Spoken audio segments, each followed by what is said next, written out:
Do you have a moment that like stands out to you as like the craziest moment that ever happened to you in your career?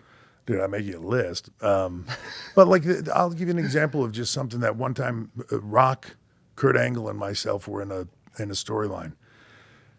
We're having a triple threat match at a big pay-per-view. Steph's a part of that. She's in the back. As a part of that match, Kurt is going to get put through a table by me, and I'm going to pedigree him through a table. He's going to get knocked out, and they're going to cart him off. Except we get up on the table, I hook Kurt's arms, and as we're about to go for the pedigree, the table breaks from underneath us, and I'm looking down to try to protect Kurt because I got his arms, and like I'm, first rule, right? Protect your opponent. I'm trying to protect him, but we come down, and I watch his head smash into a control box, right? And yeah, it's funny, right? We hit, and I go down, and I hear Kurt start snoring. He's out like cold.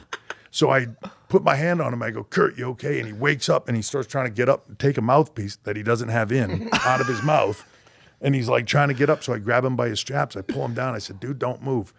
And I hold him there. But I realize, and I tell the referee, like, he's out. So they take him on a cart to the back. Which was supposed to happen anyways. Which was supposed to happen, except for he's out and has no idea where he is. And we don't know if he's coming back. And the whole finish is him coming from the back with Steph and coming from the back and doing all this stuff. Now, this is where the story gets terrible because today we know about concussions and everything else. None of this should have ever happened, but we didn't know this at the time. But, Kurt goes in the back. Rock and I are just working now. Now we're off script and we're just working and we're just talking to each other. And at some point, we're getting feedback from the back through the referee. And finally, I just tell, it was Earl Hebner, I just tell Earl, do not tell me one thing with a lot of expletives in here that they say from the back. I don't give a shit. I need one thing. Tell me if he's coming back, if he knows where he is. That's it. That's all I need to know. And tell me when. We'll just keep going until somebody tells me he can come out or he ain't coming. I'll figure out a finish. But halfway through what we're doing, we're just like in uncharted territory. We get a note, Kurt can come back when you're ready. He has no idea where he is. So he met one of the parameters. Yes. So, Rock and I talk about it. All right, let's go.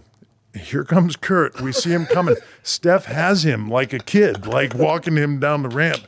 And he's glazed over. He has no idea where he is. And now Rock and I start doing stuff with him and literally just telling him what to do. And at one point, I go to punch him, Steph's behind him. I gotta punch, but he's got to duck the punch.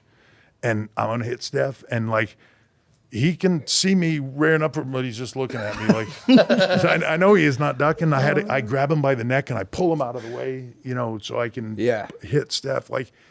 That's the kind of stuff you just can't. There's no way to plan for it. There's no way to anything, right? And when you watch that match back, you go oh my God, I would never know anything was wrong. I would never know anything was amiss, any of it. But for us, we were flying without radar and just going. And when you get to that place, you can do anything, but it's a challenge and stuff happens.